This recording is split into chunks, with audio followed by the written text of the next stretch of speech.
Let me ask you something. How many days of your life have slipped through your fingers because you were too busy worrying about yesterday or too anxious about tomorrow? How many mornings did you wake up already feeling behind, chasing noise instead of creating peace? Here's the truth. Your life isn't measured in years, it's measured in days. And every day is a chance to either live fully or to let it dissolve into the background. Most people are waiting for some perfect moment to begin living their best life. They say, when I make more money, when I get the right job, when people finally respect me, then I'll feel alive. But life doesn't work like that. If you can't live your best day now, you won't live your best day ever. The ancient Stoics understood this. They knew that life isn't about chasing more. It's about mastering yourself, mastering your focus, and mastering the present moment. They lived by principles that have stood unshaken for thousands of years. And if you practice them, you can turn any ordinary day into the best day of your life. So today, I'm going to share with you 12 Stoic rules, not just philosophies, living tools that will help you rise above stress, take command of your emotions, and experience each day with strength, clarity, and purpose. These are not ideas for someday. These are rules for today. And I promise you this, if you lean in, if you absorb this message and apply even a fraction of what I'm about to share, you won't just live another day, you'll live a day that truly matters. If you want to live your best day, every day it begins the moment you open your eyes. Think about it. Your morning is the foundation of everything that follows. The first thoughts you allow, the first actions you choose, they shape the tone, the energy, and even the opportunities you attract for the rest of the day. Most people roll out of bed reacting. The alarm goes off, and immediately they're checking their phone, scrolling through notifications, diving into other people's agendas before they've even centered themselves. By the time they've brushed their teeth, they're already behind in their own mind. They've surrendered control of their state before the day even had a chance to start. And when you start reactive, you spend the rest of the day chasing instead of creating. But here's the truth. If you master your morning, you master your mind. And if you master your mind, you master your life. That's not some motivational catchphrase. It's reality. Because the way you show up in that first hour is like striking the tuning fork for the entire day. If you set it with chaos, you carry chaos. If you set it with clarity, you carry clarity. The Stoics taught that control begins within. There's no greater arena to practice than in the first hour of your day. Imagine this, you wake up and instead of grabbing your phone, you take a breath. You remind yourself that today is a gift that billions of people around the world will not get to experience. You stand up and you decide not hope, not wish, but decide that this day will be lived with intention. That's power. That's ownership. Because when you command your morning, you stop being a victim of circumstances and you start being a creator of outcomes. Now, some of you might be thinking, but my mornings are rushed. I don't have time for rituals or philosophies. And I hear you. Life is busy. But let me challenge you. If you don't have 10 minutes to align your mind and body at the start of the day, you don't have a life, you have a prison. You can always make time for what matters. What matters more than the way you condition your state? You're either programming yourself or you're being programmed by the world around you. And if you allow the world to dictate your morning, don't be surprised when your day doesn't feel like it belongs to you. The key is to simplify, not complicate. You don't need an elaborate routine. You need practices that ground you, focus you, and ignite you. Maybe it's breathing deeply and visualizing the person you want to be that day. Maybe it's writing down 3 things you're grateful for, not as a cliche, but as a reset button to remind your brain that life is happening for you, not to you. Maybe it's moving your body, getting your blood flowing, reminding yourself that you are alive, that energy is already within you, waiting to be unleashed. These aren't small actions. They are commands to your nervous system, signals to your mind that you are not here to drift. You are here to direct. And it's not about perfection. Some mornings you'll feel unstoppable. Other mornings you'll feel heavy, distracted, maybe even hopeless. That's the exact reason you need this practice, because discipline is built not when it's easy, but when it's inconvenient. The Stoics would say, don't pray for an easy life. Pray for the strength to endure a difficult one. And your morning is the training ground for that strength. If you can master yourself when it's hard to get up, when you'd rather scroll or snooze, you're not just winning the morning, you're proving to yourself that you are stronger than your impulses. That confidence doesn't stay in the morning. It follows you through the meetings, the challenges, the conflicts, unexpected curveballs of the day. Let's be real, life will throw things at you. You can't predict the traffic jam, the angry client, the sudden bad news, but you can predict how you will meet those challenges if you've already aligned your state. Your mind is centered, when your heart is focused, when your energy is primed, no storm can pull you off course. And it all starts before the storm even shows up. The morning is your armor, it's your shield, it's your sword. Without it, you're exposed. With it, you're unstoppable. I want you to think about the ripple effect. When you rise with intention, you don't just change your day, you change the way you show up for everyone else. Your energy influences your partner, your kids, your coworkers, even strangers you encounter. Ever notice how someone in a bad mood can infect an entire room? Well, the opposite is also true. When you carry strength, calmness, and certainty from your morning into the world, you lift people. You become a thermostat instead of a thermometer. You set the temperature instead of just reading it. That's leadership. That's influence. And it starts with what you do before the rest of the world is even awake. Now let's go even deeper. Does this matter so much? Because life is not guaranteed. None of us knows how many mornings we have left. One day, there will be a final sunrise for you, and you won't know it's the last one. That thought isn't meant to scare you. It's meant to wake you up. Every morning is a sacred opportunity, and to waste it in distraction or indifference is to dishonor the gift you've been given. When you start your day with that awareness, you stop sleepwalking through life. You stop postponing joy. You stop waiting for some future day to be your best day. You live it now, and here's the beauty. You don't need to overhaul your entire life to make this shift. You just need to commit to one thing. No day starts by accident. That's the rule. Every day begins with a conscious act of setting your mind, your emotions, and your body in alignment. Maybe it's silence. Maybe it's movement. Maybe it's reflection. It's not negotiation, it's a must. And when you hold yourself to that standard, you'll find that not only do you live your best day more often, but you raise the standard for what a best day even means. If you truly want to live your best day every day, stop leaving your mornings to chance. Stop letting the alarm clock dictate your destiny. Take ownership from the moment you wake. You'll discover that the power to shape your life has been in your hands all along. Because the day doesn't own you, you own the day. One of the greatest sources of stress in life isn't what actually happens to us. It's our battle with things we can't control. Think about how much energy is wasted every single day on situations, people, and events that are completely outside of our influence. We get angry because someone cut us off in traffic. We spiral because someone posted something negative online. We replay conversations in our head that already ended. We obsess over what tomorrow might bring. And here's the truth, hey, none of that changes the outcome. All it does is drain our focus, weaken our spirit, and steal our ability to actually live this day fully.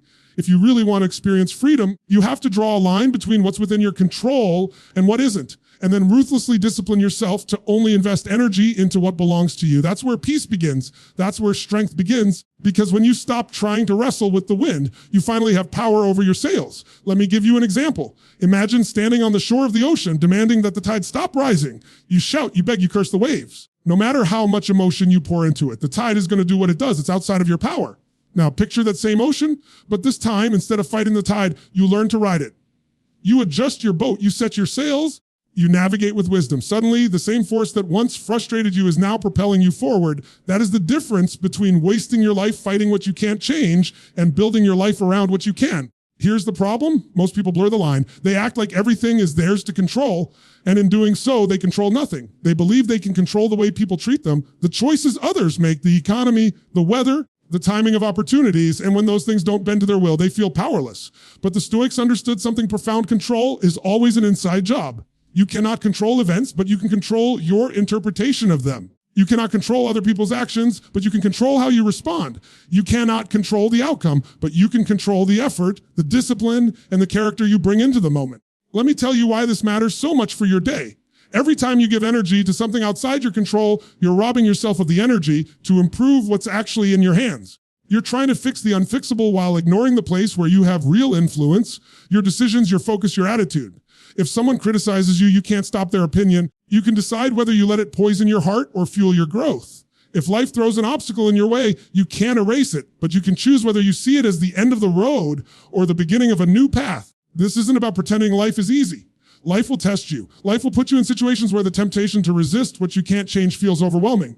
But in those moments, freedom is found in surrender, not surrender as in weakness. Surrender as in clarity. The moment you stop fighting the uncontrollable, you reclaim the power to act where it matters. Think about how much lighter your day would feel if you stopped obsessing over things that don't belong to you.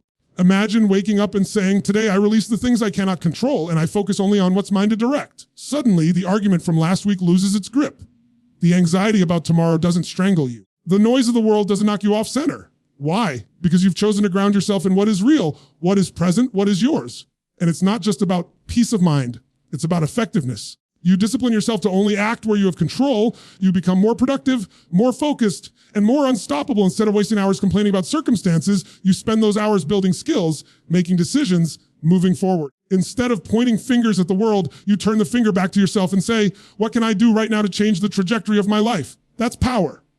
That's ownership. That's how you take a day that could have been filled with frustration and turn it into your best day. But let's be real, this isn't easy. It takes constant awareness. The pull to get distracted by the uncontrollable is strong because it gives us the illusion of control. Complaining feels good for a moment. Worry feels like we're doing something. Anger feels like we're taking a stand. But at the end of the day, all it leaves us with is exhaustion. The discipline is to catch yourself in that moment, to pause and ask, is this in my control or not? And if the answer is no, then release it like a weight you were never meant to carry. It doesn't mean you don't care. It doesn't mean you don't want better outcomes for yourself or others. It means you're strategic. You're wise enough to know that fighting the rain doesn't stop the storm, but carrying an umbrella does. It means you've matured to the point where you're no longer a prisoner of circumstances, but a master of response. That's what living your best day truly is. Taking the same 24 hours as everyone else, refusing to let anything outside of you dictate the quality of your experience. Let me remind you of something powerful. The only thing you truly own is yourself, your thoughts, your actions, your character. Everything else is borrowed. Your health, relationships, your career, your possessions, they can all change, they can all be taken. But who you are, how you choose to respond, that belongs to you forever. That is your ultimate freedom. And when you live from that place, every day becomes lighter, clearer, and more meaningful. So I challenge you when you walk out of here today, carry this rule with you. Every time you feel stressed, every time you feel angry, every time you feel overwhelmed, pause and ask, I'm trying to control something that isn't mine. And if you are, release it. Put your energy back into what is. Because when you do, not only will you reclaim your peace, you'll reclaim your power. The day is always in your control. When you stop trying to control the day, every single day you are faced with a choice. Do you react to life out of emotion, or do you respond to life out of virtue? That choice, though it may seem small in the moment, determines the entire quality of your day. Most people don't realize how much of their life is dictated not by what happens to them, but by the way they let their emotions pull them around like a storm. Someone insults them and they snap back in anger. Something doesn't go their way and frustration ruins the rest of their day. They feel fear and so they freeze. They feel doubt and so they quit. Their emotions ungoverned become their master. But here's the truth. When emotions run your life, you're not living freely, you're living as a puppet, with strings being pulled by every circumstance outside of you. The Stoics believed that the highest good was to live by virtue, courage, justice, wisdom, self-control. Because while you cannot control what comes at you, you can always choose how you meet it. And that choice is what separates a great day from a wasted one. Think about it. How many arguments have you had that didn't need to happen? They did because you reacted in anger. How many opportunities have you missed because you let fear hold you back? How many regrets do you carry because in the moment, you let your emotions override your better judgment? Every single one of us has those moments, and if we're honest, most of the pain in our lives didn't come from the event itself. It came from our reaction to the event. Now imagine the opposite. Imagine you encounter a problem. Instead of reacting out of anger, you choose courage. Instead of gossiping, you choose justice. Instead of giving into impulse, you choose self-control. Instead of being reckless, you choose wisdom. Suddenly, the same situation that could have destroyed your peace becomes the very thing that strengthens it. That is the power of living by virtue rather than emotion. And let's be clear, this doesn't mean you suppress your emotions or pretend they don't exist. You are human and emotions are part of that experience. You will feel anger, fear, sadness, and doubt.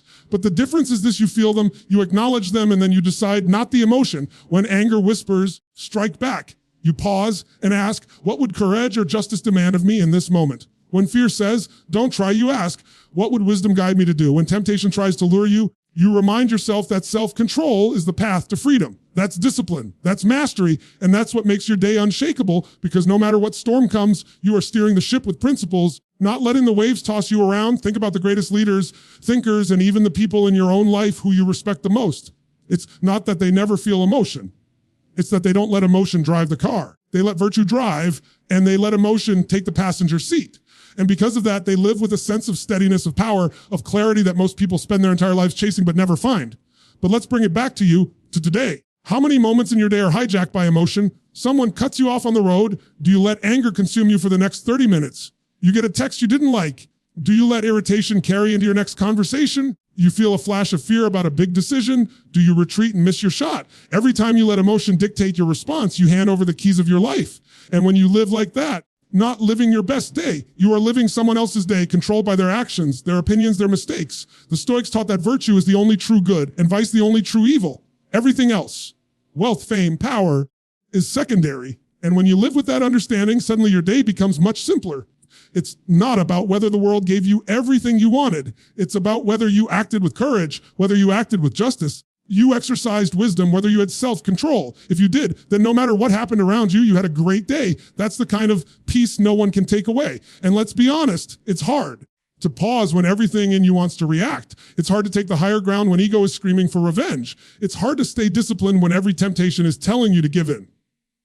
But hard is where growth lies. Every time you choose virtue over emotion, you are training yourself, you are building a muscle. Just like going to the gym, it doesn't feel comfortable, but every rep makes you stronger. And over time, what once felt impossible becomes natural. You no longer have to think, how do I respond? You simply respond from strength because that's who you've become. And that's the goal. To become the kind of person who doesn't get shaken by every wind, doesn't lose themselves in every mood, who doesn't crumble under pressure. Because let me tell you something, if you can't control your emotions, you'll never control your life. But if you can live by virtue, nothing outside of you can ever control you again. So when you wake up tomorrow, remember this: life will give you 1,000 chances to react, 1,000 chances to get pulled into anger, fear, envy, doubt. And in those moments, you have one decision to make. Do you react like everyone else, or do you rise above and respond with virtue? Do you let your emotions dictate who you are, or do you let your principles dictate who you are? That decision doesn't just shape your day, it shapes your destiny. And if you can commit to choosing virtue over emotion, even when it's hard, even when it feels unnatural, you'll find something extraordinary. You'll find a peace that circumstances can't shake. You'll find a strength that problems can't break. You'll find a clarity that emotions can't cloud.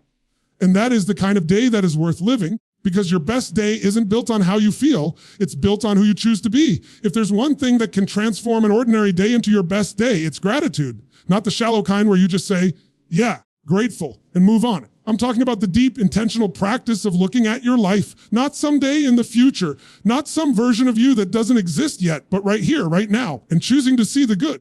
Because let's be real, most people don't live in the present. They're trapped in yesterday's regrets or tomorrow's anxieties. They spend their days replaying what went wrong or worrying about what could go wrong. And in doing so, they miss the only time that actually exists. This moment, this day, this breath. Gratitude is the anchor that pulls you back to now. It's the reset button for your mind and your emotions. When you practice gratitude, you're not just making a list of nice things. You're rewiring your brain to focus on what's working instead of what's broken, on what's abundant instead of what's missing. And that shift is everything, because whatever you focus on expands. If you focus on problems, they multiply. If you focus on blessings, they multiply too. Think about this: how many times you achieved something you once prayed for only to move past it so quickly that you barely even celebrated it. You got the job, then you wanted the promotion, you bought the car, but then you wanted the next model. You found love, but then you started focusing on the flaws. That's the trap of living without gratitude. You are always chasing, never arriving. The Stoics understood that if you cannot be content now, you will never be content with more. Gratitude doesn't mean you stop growing. It means you stop postponing happiness until life looks different. Here's what's powerful about it: you don't need anything to change in order to be grateful. Gratitude is not about circumstance. It's about perspective. Two people can live the same day. One sees it as a burden.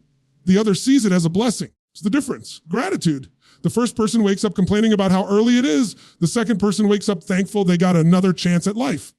The first person grumbles about their commute. The second person is grateful they have somewhere to go. The first person complains about having too much to do. The second person is grateful they are needed. Gratitude doesn't change the situation. It changes you. And when you change, the entire quality of your day changes. But let's be honest, it's easy to be grateful when everything is going your way. The real test is when life hits you hard, when you lose the job, when the relationship ends, when the diagnosis comes. In those moments, gratitude feels impossible. And yet, that's when it's most powerful.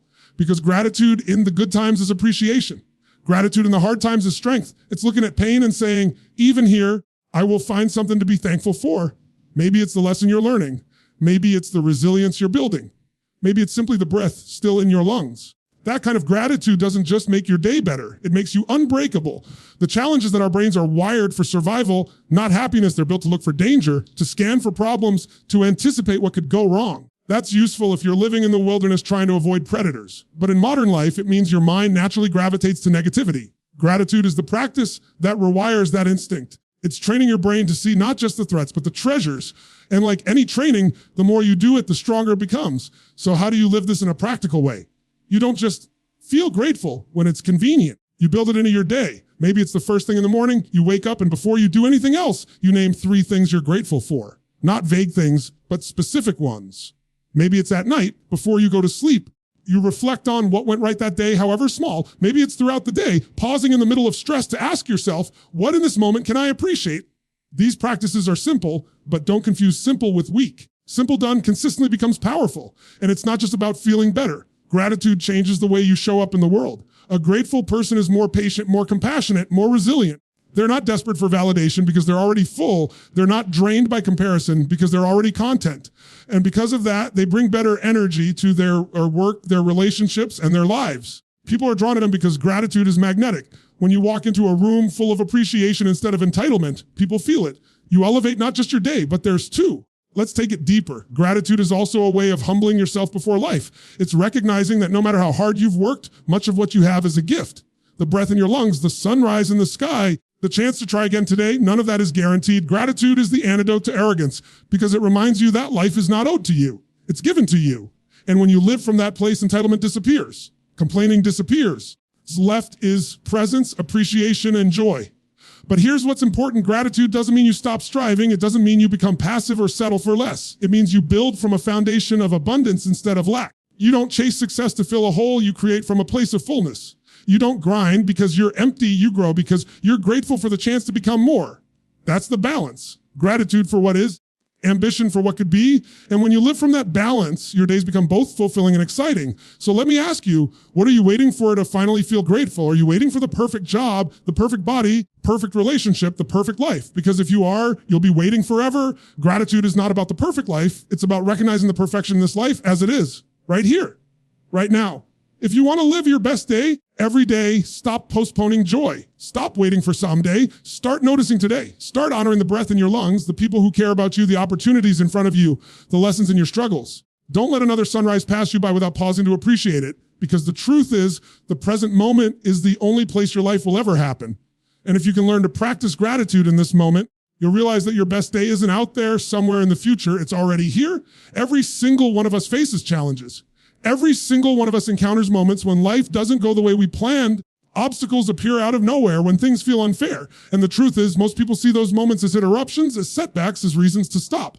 They think, why me? Why now? Why is this happening? But if you want to live your best day, every day you have to flip that perspective. You have to start seeing challenges not as punishments, but as training grounds, not as walls to block you, but as weights to strengthen you. Because the obstacle is not the enemy. It's the teacher. It's the gym where you build the very muscles you'll need to live the life you're after. Think about it. No one ever grew stronger without resistance. You don't build muscle by lifting air. You build it by lifting something heavy. You don't build courage by avoiding fear. You build it by stepping into it. You don't build resilience by skating through easy times. You build it by enduring hardship and refusing to quit. The very things you're trying to avoid are often the very things shaping you into the person capable of more. The Stoics had a phrase, the obstacle is the way. They believe that the things we perceive as barriers are actually pathways to growth.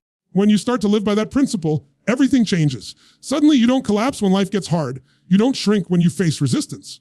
Instead, you lean in. You recognize that every challenge is an invitation to become more than you were yesterday. Let me ask you this. Think back to the hardest moments of your life, the breakups, the failures, the losses, the disappointments. In the moment, probably felt unbearable. Maybe it even felt like the end.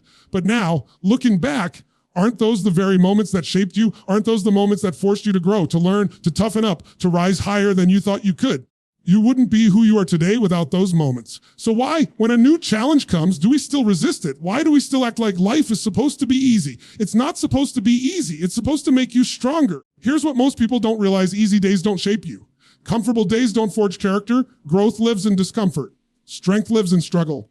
Every obstacle you face is life's way of asking you, do you really want it? You really committed? Will you push through or will you give up? And your answer to that question is what defines the quality of your day, because the people who live their best days aren't the ones with no problems. They're the ones who refuse to let problems define them. Now, does this mean you should love every challenge? No. Pain hurts. Loss hurts. Struggle is real. You can respect it. You can honor it. You can meet it with the mindset that says, this is here for me, not against me. This is here to refine me, not to ruin me. And when you carry that mindset, even the darkest day can hold meaning. Even the hardest day can move you closer to who you're meant to be. Let me give you an image. Picture yourself in a weight room. Every weight on the rack represents a challenge in your life. The lighter weights are small problems. Traffic, annoying coworker, a missed call. The heavier weights are the bigger struggles, financial setbacks, broken trust, grief, failure. Now, you could walk past those weights and never touch them. You could avoid the pain, avoid the effort, avoid the sweat. If you do, you'll stay weak. You'll stay the same. Or you can walk up to those weights, grip them, and start lifting. It will be uncomfortable. It will stretch you. It will burn. But with every rep, you grow stronger. With every rep, you become more capable. And before long, what once felt impossible now feels natural. That's what challenges are doing for you every single day. They are handing you the weights that will build your strength if only you're willing to lift them. The truth is, you can't control whether challenges come, they will. You can't escape them. You can't negotiate your way out of them. You can't pretend they don't exist. What you can control is how you approach them. You can see them as the end of your day, or you can see them as the fuel for your best day. The choice is yours, and let's take it even deeper. The challenges you face aren't just shaping you for today. They're shaping you for tomorrow. They're preparing you for opportunities you can't yet see, for responsibilities you don't yet carry, for battles you haven't yet fought. Sometimes the struggle you're in today is building the strength you'll need for something greater in the future. You don't know what's coming, but life does. And it's training you now so you're ready when it arrives.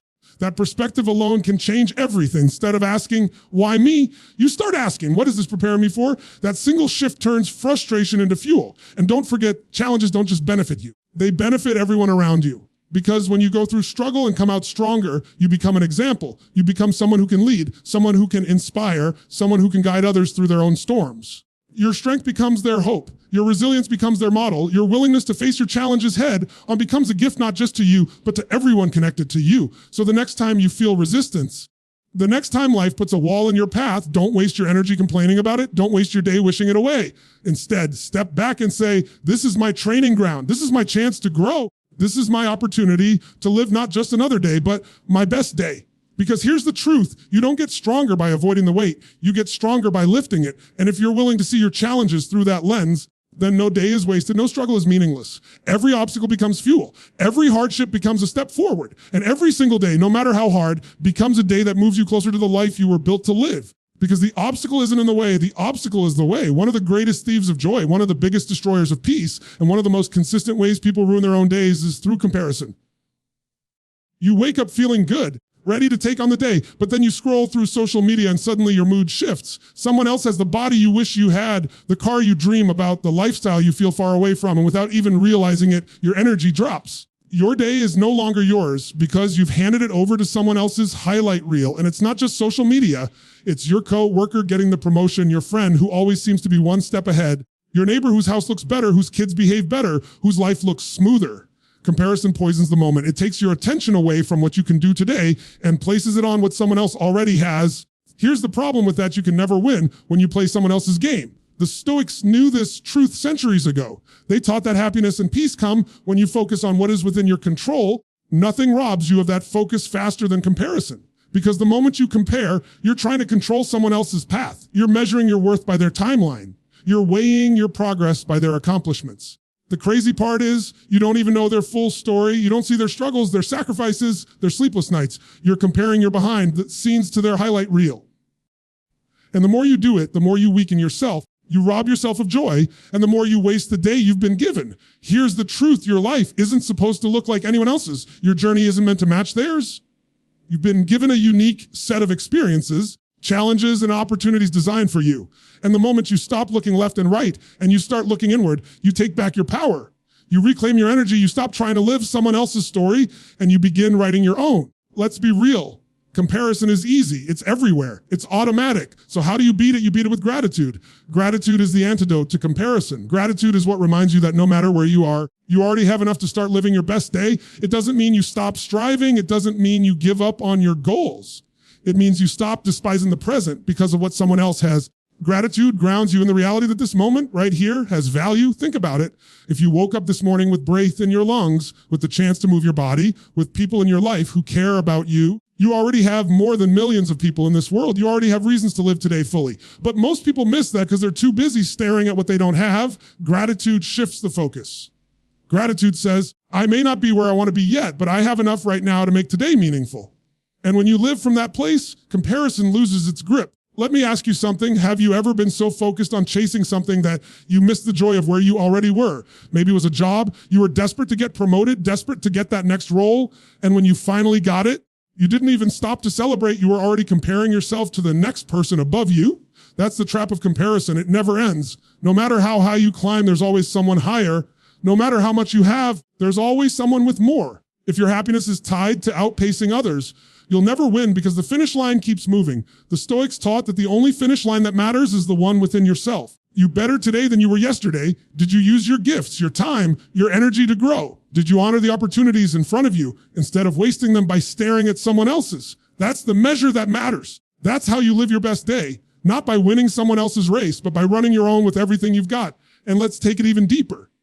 Comparison doesn't just rob you of joy, it robs you of presence. When you're comparing, you're not here. You're not living this day. You're in your head playing a game that doesn't even exist, measuring yourself against people who probably aren't even thinking about you. And while you're busy doing that, life is moving. Opportunities are passing. Moments are slipping away. Imagine how different your life would feel if, instead of comparing, you fully engaged with your own day. Imagine how much lighter you'd feel if you carried gratitude instead of envy. Imagine how much more progress you'd make if all the energy you wasted on comparison was poured into building your own path. Gratitude doesn't just shift your emotions, it sharpens your vision. When you're grateful, you see opportunities you used to miss. You notice the beauty in small moments. You appreciate the people around you. You gain energy instead of draining it. Gratitude opens the door to joy, and joy fuels action. And when you act from joy, from fullness, appreciation, you don't just live a good day, you live your best day. Let me challenge you with something practical. Tonight, before you go to bed, write down 3 things you were grateful for today. Do it for a week and watch what happens. You'll notice your perspective change. You'll start seeing blessings you've overlooked. You'll catch yourself before you spiral into comparison. And little by little, gratitude will rewire the way you live your days. This isn't just theory, it's a discipline. Gratitude must be practiced just like strength, just like resilience. The more you practice, the stronger it gets. And here's the final truth. When you stop comparing and start living with gratitude, you not only transform your own life, you transform how others experience you. People feel the difference. They sense the energy. They see someone who's not bitter, not envious, not constantly chasing someone else's shadow, someone who radiates peace, confidence, and joy. That kind of presence is magnetic. It draws people in. It inspires them. It gives them permission to do the same in their own lives. So don't waste your days measuring your life against someone else's yardstick. Don't waste your energy wishing you had their story. Your best day doesn't come from comparison. Your best day comes from gratitude. And when you anchor yourself in that, you stop losing today by staring at someone else's tomorrow. Because the moment you choose gratitude over comparison, you win the only race that ever mattered, your own.